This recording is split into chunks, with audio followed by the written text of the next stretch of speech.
Hush. Welcome back to Calypso's Cove, aka the Mermaid Spiritual, where the magic is our message. It is your mistress of magic, BlkAfroditee, here again with another card chit chat.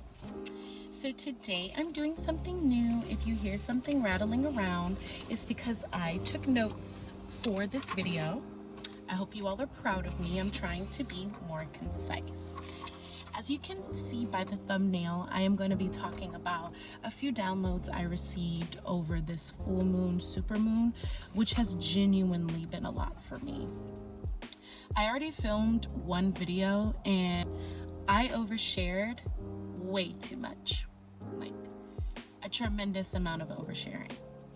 So I've broken it down into a few things that I feel like I actually want to share as some teachings that I am learning as a Magda myself.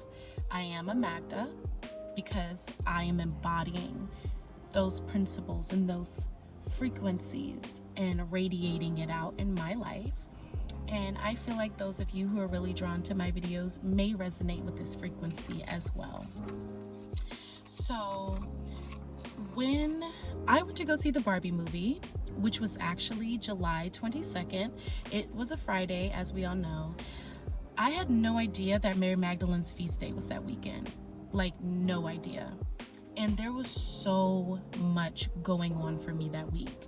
It was a really tumultuous week. Needless to say, I had a tower moment. Definitely had a big tower moment. And a lot of things fell down around me in order to kind of force me to step into a new phase of my life, because I am transitioning into my adulthood. And that's been a big transition for me, really coming into my adulthood in an authentic way and coming into my womanhood in an authentic way. I have a path, a life, a dedication, a soul resonance, what I would say a soul contract to connecting to the divine feminine. It's no disrespect to the divine masculine. It's not to seem sexist. It's not to seem biased. It's not to seem any of those things. This is just my soul's path. Doing the cleansing, healing work of the womb, the physical womb, and the subconscious mind. Okay, so that is me, and that is what really got reawakened for me during this full moon in an astronomical way. Like, totally having so many channels about that. I'm so sorry if you hear some noise. A truck is coming. It's loud. BRB, I'm gonna let it pass and then come back. So I'm back. So I had no idea that it was Mary Magdalene's feast day when I went to go see the Barbie movie. I actually went up to another area. I traveled somewhere else. So I traveled about 2 hours away, and I went to go see the Barbie movie with a group of friends, and then we stayed in a hotel room and we were like spending time with each other and trying to have a good time, trying to enjoy the vibes and have fun and just link up. But I could not do that because I was having these intense, deep channels that really covered a lot for me as a person. You guys know I've been very candid and clear about some of the issues that I've had with like mother wounds and just going through womb healing and healing from relationships and all of those things. So that definitely came to the surface. Even more things that I want to talk about. So like I said, I have my notes. The first thing that I want to talk about that I channeled from Mary Magdalene is just noticing people needing care, okay? I just want to put this out here, like talking about the mother wound and talking about people needing care. So that's what I'm connecting, the mother wound and people needing care. I think we're experiencing a vast amount of people show just how much, especially after COVID, we really need interpersonal connection, how important it is for us to have interpersonal connection, and how important it is for the people in our lives to fully support us and love us. And all of us are looking for that. And when we don't receive that, especially in our childhood, it leads us to do some pretty gnarly things as we reach our adulthood, or basically just when we have more control over our lives. Adulthood is basically just when you have control over your life, and you're responsible for your own personhood and can make your own choices. And the more you grow and the more choices you're able to make, that wound can impact those choices tremendously. And during this full moon, I have seen the most chaotic, crazy behavior out in the streets. I'm from an area that's completely surrounded by water. So I feel like since the area is surrounded by water, people are naturally more sucked in to the ebbs and flows and rhythms of the moon and are very affected by the moon. And I want to say, I feel like for this full moon, super moon, I actually experienced for the first time real lunatic behavior. Genuinely. And this is no shade to where I'm from or anybody, you know, with any mental health issues or any emotional things going on. I just really saw the actual term come to life. People genuinely being affected by the moon and it raising their blood pressure, raising their emotions, making them just heightened. And in that heightenedness, I noticed amongst the chaoticness that was going on, because I witnessed a lot of car accidents and, you know, just a lot of accidents, a lot of physical issues, like a lot of physical problems, like, again, so many car accidents, physical fights, arguments, like things like that, like getting into it with other people around you.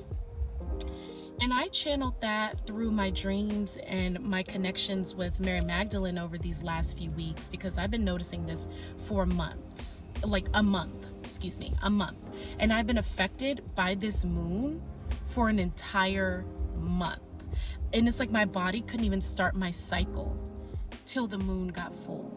Seriously, like I was supposed to binge start my cycle. And as soon as the moon was like completely at its apex of fullness, I started my cycle. Crazy. So I've been experiencing this and been seeing this, and after I had that channel from Mary Magdalene, I really understood that people are acting out in society because we are in deep need of nurturance and care from one another. We have to be aware of our capacity for care. If you see me looking down, it's because I'm reading my notes.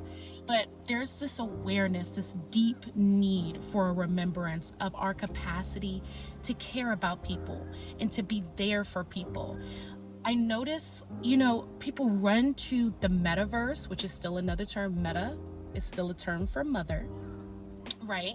People run to the metaverse, which I consider the internet world now, to vent and to find their tribe, to find people who are similar to them, because it is so hard to feel like you have tangible support in your daily life. It is hard to feel like you have support from your friends and from your family or from people around you, because a lot of the times it just seems like people around us are taking advantage of our capacity for care. When we care about people, it seems like sometimes maybe they don't show the same extent of care in return, or we're just perpetually feeling misunderstood. And that leads us to act out in society. Okay, so strengthening those bonds between the people that we care about the most is very important. Leading us away from this idea of popular loner or being in isolation, being an introvert. There's just so many people in this reality that are not introverted. And I know that there are a lot of people who are, but I think the introvert trend was serving us during COVID. But now that COVID is over, it's harming us as a society, because we're using like the metaverse or the internet to be able to connect with people, but sometimes that can be a little bit superficial still, because it's not that physical, tangible connection like what I saw with all those accidents. Like I said, everything was very physical and tangible, and Mary Magdalene is very earthy and physical and tangible. So people are looking for that attention that we really could have used from our mothers, you know, those hugs that we could have used from our mothers, that word of like affirmation, words of affirmation. Excuse me, there's a bug. I'm just gonna spray myself because it looks like a mosquito. Sorry, y'all. I just want to spray the air to like no mosquitoes, okay? I get bit up really bad. Okay, but yeah, and if I start choking, it's because the bug spray. I just was breathing it in on accident. Oh, but yes, we have to strengthen our capacity to care for ourselves more so, because we're beyond. What I'm learning from Mary Magdalene is we all have this aspect inside of us, so we're having to move beyond just looking to our mothers and looking to our neighbor, or when I say neighbor, I mean like, you know, people in our community or in our personal life, to extend that for us. We have to extend that to ourselves, definitely. Okay, number 2, I have been struggling financially with abundance. Being abundant financially in particular is really difficult for me in this phase of my life. And I had to understand why it has been so difficult through going through my own past lives. I had a natural past life regression with this full moon over the last few weeks, remembering who I am as a soul, you know, as a soul, as a star seed, and as a soul. And I've had a lot of lives as a woman. And as women, we have not had autonomy, especially when it comes to finances, for almost like 4,000 or like 1,000 years, like a really long time. I am not a historian, but you get what I'm trying to say. It's been a really long time since women have been able to have financial autonomy in certain societies. And I've been very affected by that on a soul level. And I feel like this is something that I'm having to remember and understand. A big channel for the finances being connected to the sacral chakra is my self-worth. Your self-worth is not determined by another person's value system. Okay, so I literally have been struggling with this idea of me only being able to have if a man is around. And I know that's gonna sound crazy, and I don't mean that in a negative way. It's just something subconsciously I'm working through, probably, like I said, from those lifetimes of always having to be in heterosexual relationships to be safe, to be secure, and to have materially.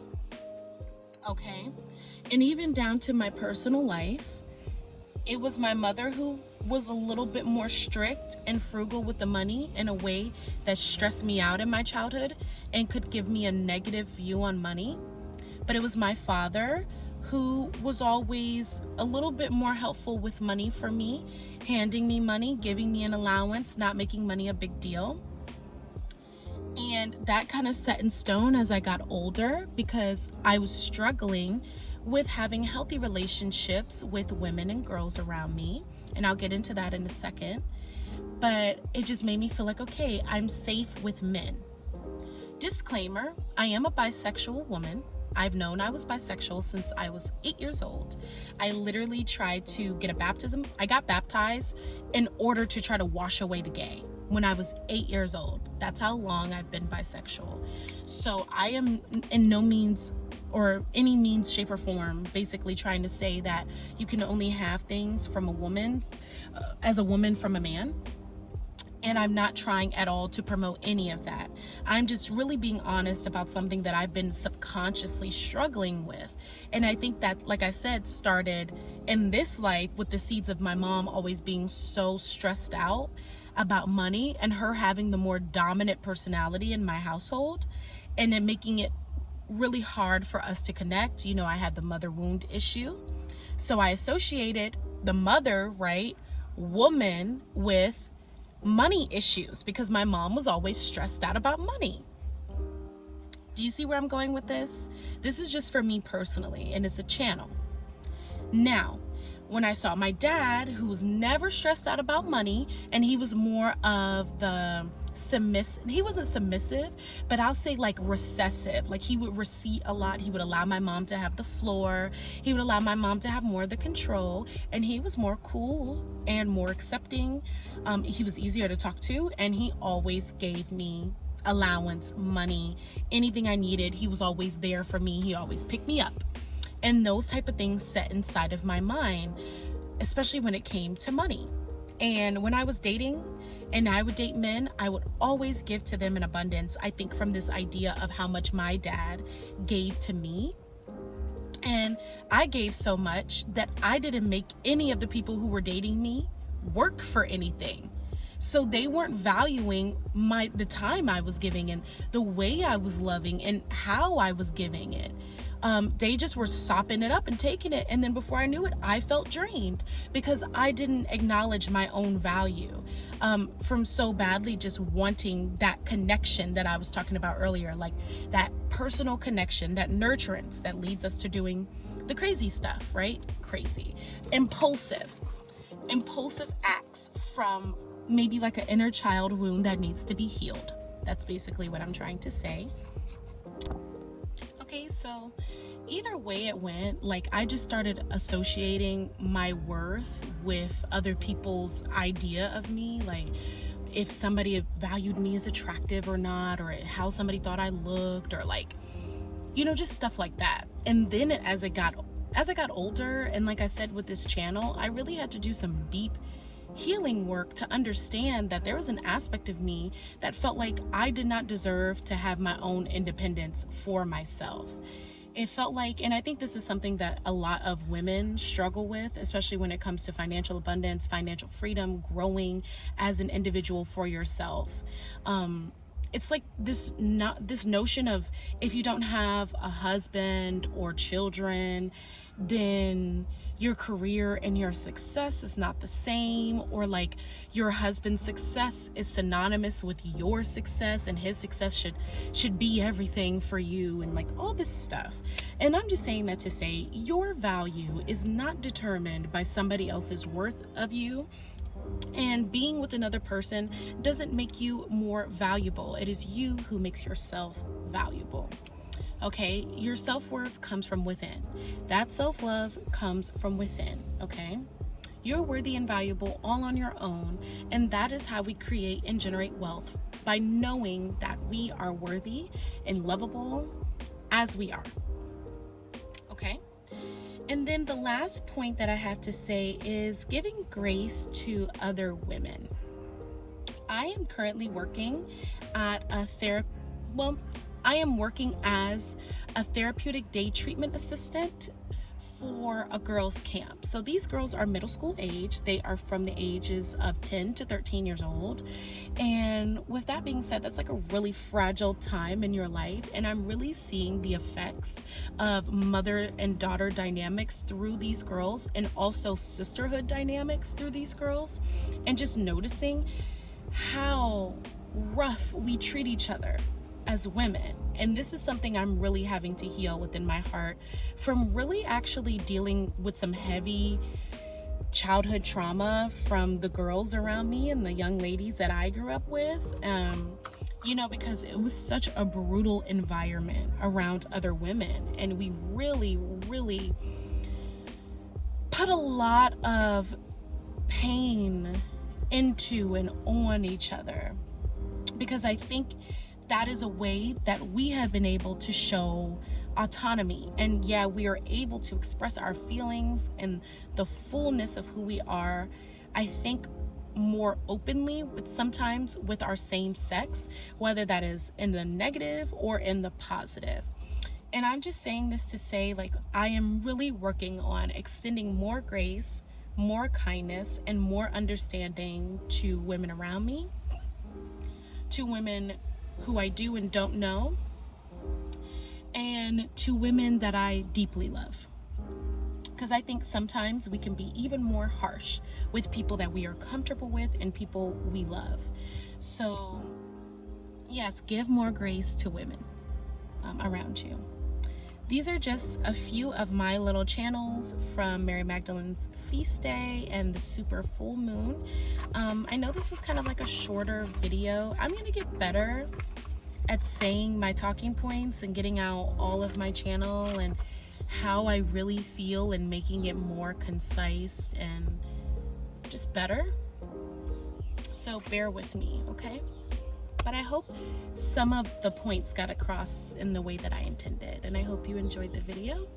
I will see you next time. My next video, I promise, is going to be a divination, so look out for that. Love you.